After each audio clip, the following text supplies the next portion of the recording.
हरे कृष्णा। सब भक्तों का स्वागत है आज के भागवत कथा में। आज हम श्रवण करेंगे कि वैकुंठ के जय विजय इनका पतन भौतिक संसार में कैसे हुआ और भगवान की दिव्य व्यक्तित्व का भी हम श्रवण करेंगे। ब्रह्मा जी ने कहा, इस तरह मुनियों को उनके मनोहर शब्दों के लिए बधाई देते हुए भगवत धाम में निवास करने वाले पूर्ण पुरुषोत्तम भगवान श्री विष्णु इस प्रकार से कहते हैं। जय तथा विजय नामक मेरे इन दो सेवकों ने मेरी अवज्ञा करके आपके प्रति महान अपराध किया है, क्योंकि आपको उन्होंने वैकुंठ में प्रवेश करने से रोक दिया था। हे मुनियों, हे चतुष्कुमार, आप लोगों ने उन्हें जो दंड दिया है कि भौतिक संसार में वे राक्षस बन जाए, मैं उसका अनुमोदन ही करता हूँ। आपने सही किया है, क्योंकि आप मेरे भक्त हैं। मेरे लिए ब्राह्मण तो सर्वोच्च हैं तथा सर्वाधिक प्रिय व्यक्ति हैं। मेरे सेवकों द्वारा दिखाया गया इस प्रकार का अनादर वास्तव में मेरे द्वारा ही तो प्रदर्शित हुआ है, क्योंकि वे द्वारपाल तो मेरे ही सेवक हैं। इसे मैं अपने द्वारा ही किया गया अपराध मानता हूँ। इसलिए मैं घटी हुई इस घटना के लिए स्वयं ही आप चारों कुमारों से क्षमा मांगता हूँ। भगवान अपनी अनंतिम ऐसी नम्रता को प्रदर्शित करते हैं और चतुष्कुमारों का हृदय को जीत लेते हैं।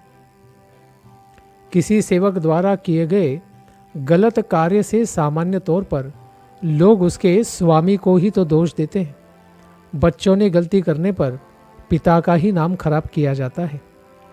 जिस तरह शरीर के किसी भी भाग में अगर श्वेत कुष्ठ रोग हो जाए या उसका धब्बा चमड़ी के ऊपर आ जाए तो सारा शरीर ही दूषित हो गया, इस प्रकार से माना जाता है। संपूर्ण संसार में कोई भी व्यक्ति, यहाँ तक कि चांडाल भी, जो कि कुत्ते का मांस पकाकर खाता है और उसी प्रकार से जीता है, वह भी तो तुरंत शुद्ध हो जाता है यदि वह मेरे नाम, यश आदि के गुणगान रूपी अमृत में कान से सुनते हुए स्नान कर लेता है। अब आप लोगों ने निश्चित रूप से मेरा साक्षात्कार कर लिया है, दर्शन किया है। इसीलिए मैं स्वयं अपने अपराध के लिए अपनी इन भुजाओं को काटकर अलग करके तनिक भी संकोच नहीं करूंगा, क्योंकि मेरे हाथ हैं उसी प्रकार से ये मेरे जय विजय सेवक हैं। तो मेरे हाथों ने ही मानो आपका अपराध किया है, तो इनको काट कर आपकी सेवा में देने के लिए मैं स्वयं तैयार हूं, यदि इसका आचरण आपके प्रतिकूल लग रहा है। भगवान आगे कहते हैं, क्योंकि मैं अपने भक्तों का सहायक हूं, मुझे अपने भक्तों का रक्षण तो करना आवश्यक है। इसीलिए मेरे चरण कमल इतने पवित्र बन चुके हैं कि वे तुरंत ही सारे पापों को धो डालते हैं, क्योंकि मेरे चरणों में इतनी महान शक्ति, सारे पापों का नाश करने की शक्ति कहाँ से आई है। यह तो केवल मेरे चरणों पर भक्तों ने आश्रय लेने के कारण ही आई हुई है। और मुझे ऐसा स्वभाव प्राप्त हो चुका है कि देवी लक्ष्मी भी मेरे चरणों को छोड़कर नहीं जाती, यद्यपि उसके प्रति मेरा कोई भी लगाव नहीं है और अन्य लोग उसके सौंदर्य की बड़ी प्रशंसा करते हैं और उनकी रंच मात्र कृपा प्राप्त करने के लिए सारे पवित्र व्रतों को सदा सर्वदा करते ही रहते हैं। यज्ञ की अग्नि में, जो मेरे ही निजी मुखों में से एक है, यज्ञकर्ताओं के द्वारा डाली गई आहुतियों में मुझे उतना स्वाद नहीं मिलता जितना कि घी से सिक्त उन व्यंजनों से जो उन ब्राह्मणों के मुख में अर्पित किए जाते हैं, जिन्होंने अपने कर्मों के फल मेरे ही चरणों पर अर्पित कर दिए हैं और जो मेरे प्रसाद से ही सदा सर्वदा संतुष्ट रहते हैं। मैं अपनी अबाधित अंतरंगा शक्ति का एकमात्र स्वामी हूँ तथा गंगा जल मेरे ही पांवों को धोने से निकलता हुआ ही जल है। वही जल जिसे शिवजी ने अपने सिर के ऊपर जटाओं पर धारण किया है, उनको तथा तीनों लोकों को यह गंगा जल पवित्र करता है। इसीलिए इसे त्रिपतगा भी कहते हैं। यदि मैं वैष्णवों के पैरों की धूल को अपने सिर पर धारण करूं, तो मुझे ऐसा करने में कौन भला मना कर सकता है? क्योंकि मेरे भक्तों की चरण धूल से तो मेरा ज्वर भी ठीक होता है। ब्राह्मण, गौवें तथा निसहाय प्राणी मेरे ही शरीर हैं। जिन लोगों की निर्णय शक्ति अपने आप के कारण, अपने ही पाप के कारण क्षतिग्रस्त हो चुकी है, नष्ट हो गई है, वे इन्हें मुझसे पृथक रूप में देखते हैं। वे क्रुद्ध सर्पों के समान हैं और वे पापी पुरुषों के अधीक्षक यमराज के गिद्ध जैसे दूतों की चोंचों से क्रोध में नोच डाले जाते हैं। इतने भगवान ब्राह्मणों को प्रेम करते हैं। दूसरी ओर ऐसे लोग हैं जो हृदय में पुलकित रहते हैं और अमृत तुल्य हंसी से आलोकित अपने कमल मुखों से ब्राह्मणों द्वारा कटु वचन बोलने पर भी उनका आदर ही करते हैं। जैसे मेरे जय विजय ने आप लोगों का शाप देने पर भी आदर, सत्कार और क्षमा मांगी है। वे तो मुझे अपनी भक्ति भाव से मोह लेते हैं। वे ब्राह्मणों को मुझ जैसा ही मानते हैं और प्रिय वचनों से उनकी प्रशंसा करके उन्हें उसी तरह शांत करते हैं जिस तरह पुत्र अपने क्रुद्ध पिता को प्रसन्न करते हैं, या मैं तुम लोगों को जिस प्रकार से शांत कर रहा हूं। मेरे इन दो सेवकों जय विजय ने अपने स्वामी के मनोभाव को न जानते हुए ही आपके प्रति बड़ा अपराध कर दिया है। इसलिए मैं इसे अपने प्रति ही किया गया अनुग्रह मानूंगा। यदि आप यह आदेश दें कि वे मेरे पास शीघ्र ही वापस लौट आए भौतिक संसार से, यानी 3 जन्म के बाद, तथा मेरे धाम से उनका निर्वासन काल शीघ्र ही समाप्त हो जाए, लेकिन यह केवल आपकी कृपा पर ही निश्चित है। इसके ऊपर ब्रह्मा जी कहते हैं, यद्यपि मुनियों को क्रोध रूपी सर्प ने ढस लिया था, किंतु उनकी आत्माएं तो भगवान की उस मनोहर तथा तेजपूर्ण वाणी को सुनकर अघाई नहीं थी, जो वैदिक मंत्रों की श्रृंखला के समान ही थी। भगवान की वाणी इतनी महान थी कि चतुष्कुमार भी अत्यंत मोहित हो गए। उन्हें यह नहीं समझ में आ रहा है कि भगवान चतुष्कुमारों को प्रताड़ित कर रहे हैं और जय विजय का सम्मान या उनका गुणगान ही कर रहे हैं। इस प्रकार से मोहित हो गए। भगवान की उत्कृष्ट वाणी इसके गहन आशय तथा इसके अत्यधिक गहन महत्व के कारण समझ जाने में बड़ी कठिन थी। भगवान क्या बोल रहे हैं इसका अर्थ समझना बड़ा कठिन था। मुनियों ने उसे कान खोलकर सुना तथा उस पर मनन भी तो किया, किंतु सुनकर भी, मनन करने पर भी वह यह नहीं समझ पाए कि भगवान वास्तव में क्या कहना चाह रहे हैं। तो भी चारों कुमार मुनि उन्हें देखकर बड़े प्रसन्न हुए थे और उन्होंने अपने संपूर्ण शरीरों में रोमांच का, आनंद का अनुभव किया। तब उन भगवान से, जिन्होंने अपनी योग माया से परम पुरुष की बहुमुखी महिमा को प्रकट किया था, वे इस प्रकार बोलने लगे। ऋषया उचुहु, हे भगवान, हे प्रभु, हम यह नहीं जान पा रहे हैं कि आप हमारे लिए क्या करना चाहते हैं, क्योंकि आप सबों के परम शासक होते हुए भी हमारे ही पक्ष में बोल रहे हैं, जबकि हमने ही वैकुंठ में आके आपके सेवकों के ऊपर बड़ा क्रोध दर्शन किया है।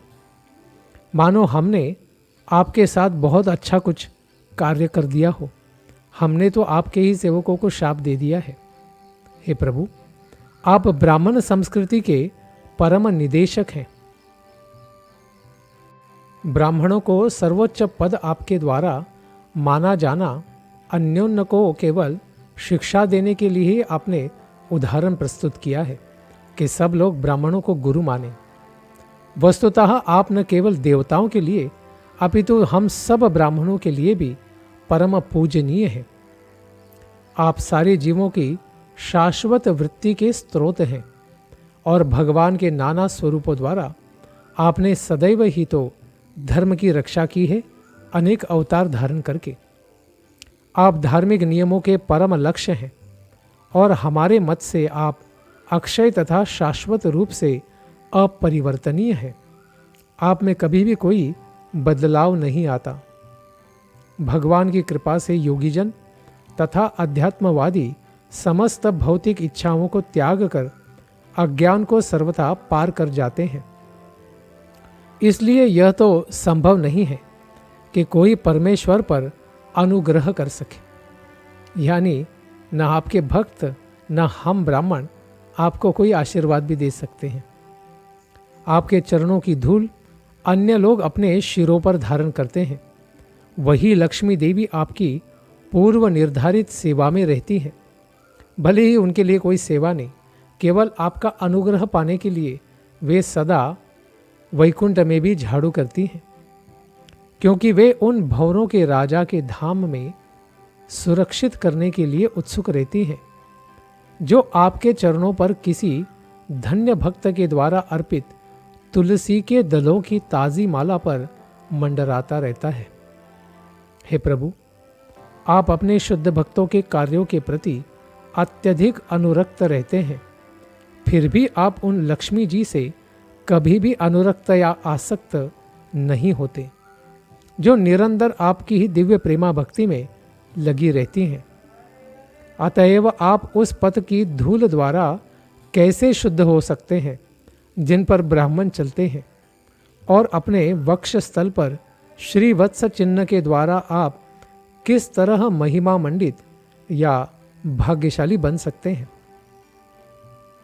हे प्रभु, आप साक्षात धर्म मूर्ति हैं और आप तीनों युगों में अपने आप को प्रकट करते हैं और इस तरह इस ब्रह्मांड की अर्थात धर्म की रक्षा करते हैं, जिसमें चर और अचर प्राणी सदा आपकी करुणा की अपेक्षा करते हैं।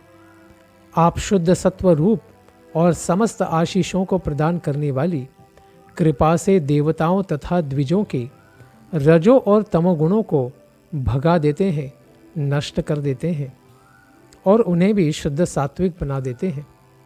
हे प्रभु, आप सर्वोच्च द्विजों के रक्षक हैं, यानी ब्राह्मण क्षत्रिय वैश्य तीनों का आप पालन करते हैं, रक्षण करते हैं।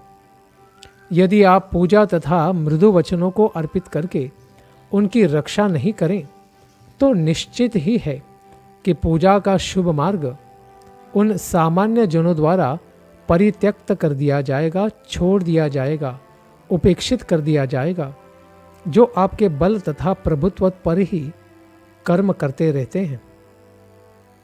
हे प्रिय प्रभु, आप नहीं चाहते कि शुभ मार्ग को विनष्ट किया जाए, धर्म कभी नष्ट हो, क्योंकि आप समस्त शिष्टाचार के आगार हैं, निधि हैं, सागर हैं।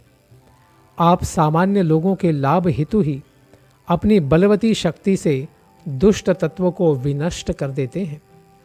आप तीनों सृष्टियों के स्वामी हैं तथा पूरे ब्रह्मांड 14 लोकों के प्रतिपालक हैं।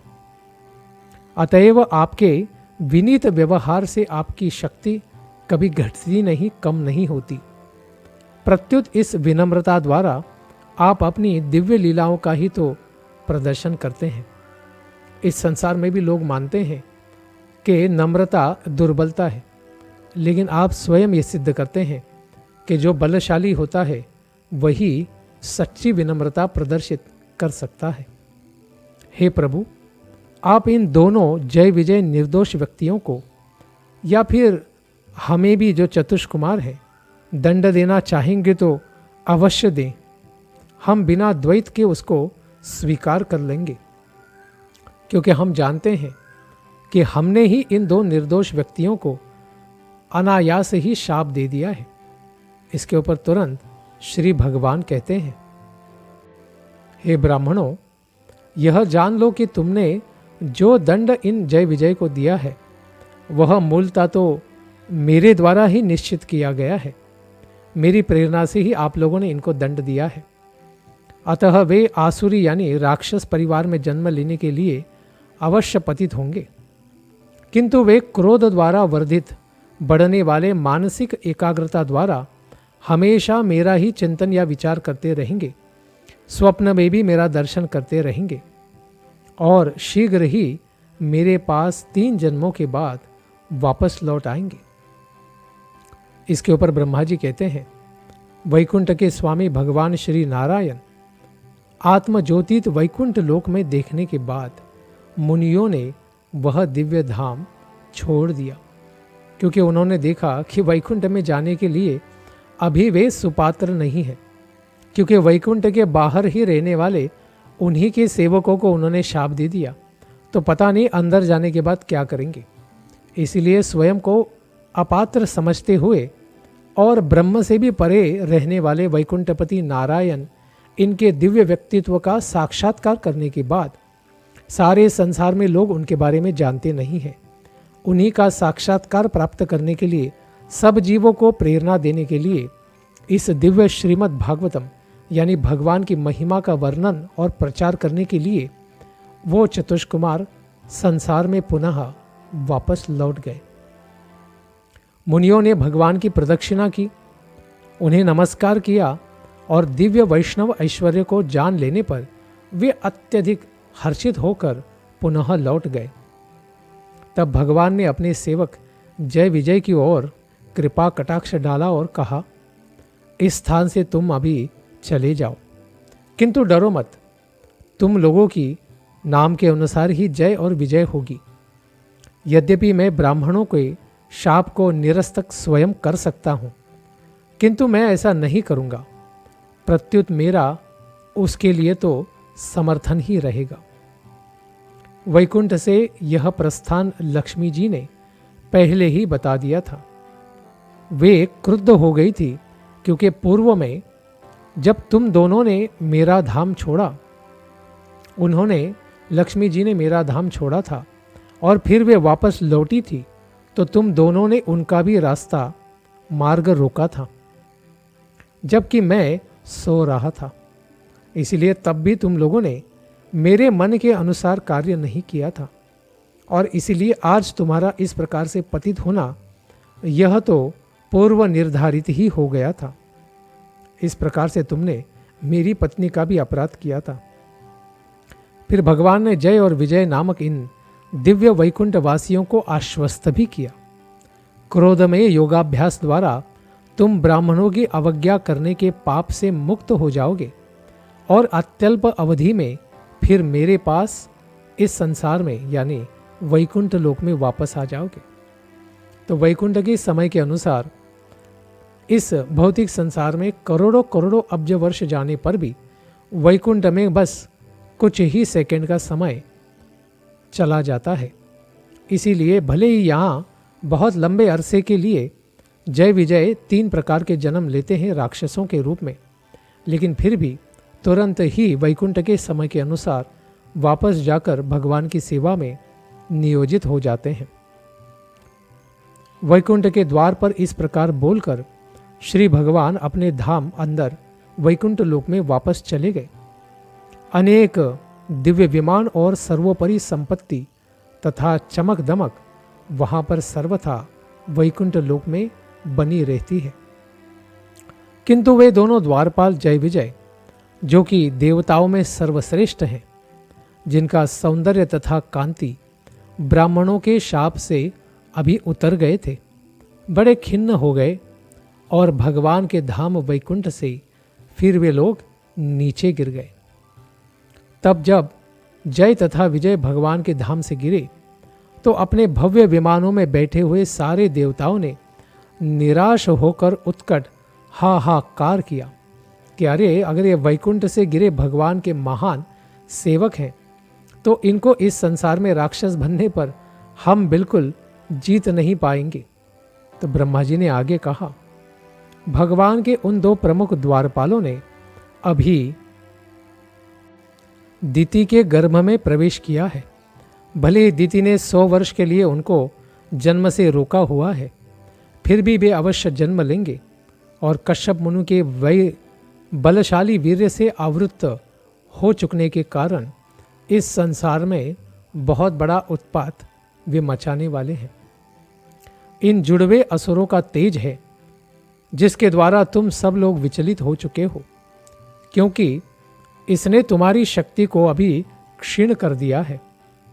इनके द्वारा जो अंधकार फैलाया गया है इसको तुम जीत नहीं पाओगे, किंतु मेरी शक्ति में कोई भी इसका उपचार नहीं है, क्योंकि भगवान स्वयं ही यह सब दिव्य लीला रचाना चाहते हैं।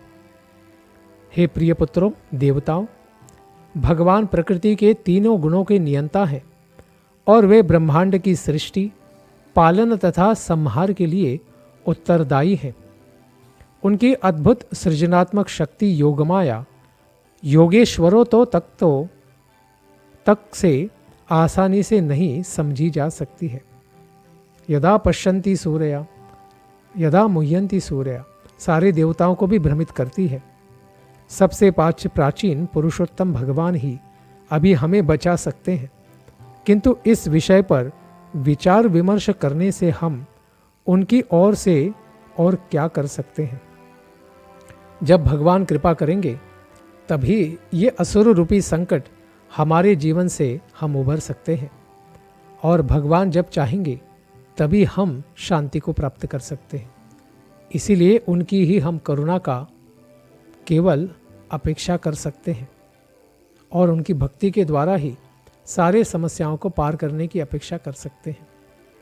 इस कथा का हम श्रवण करेंगे कि इन राक्षसों ने किस प्रकार से उत्पात मचाया आने वाली कथा में। धन्यवाद। हरे कृष्ण।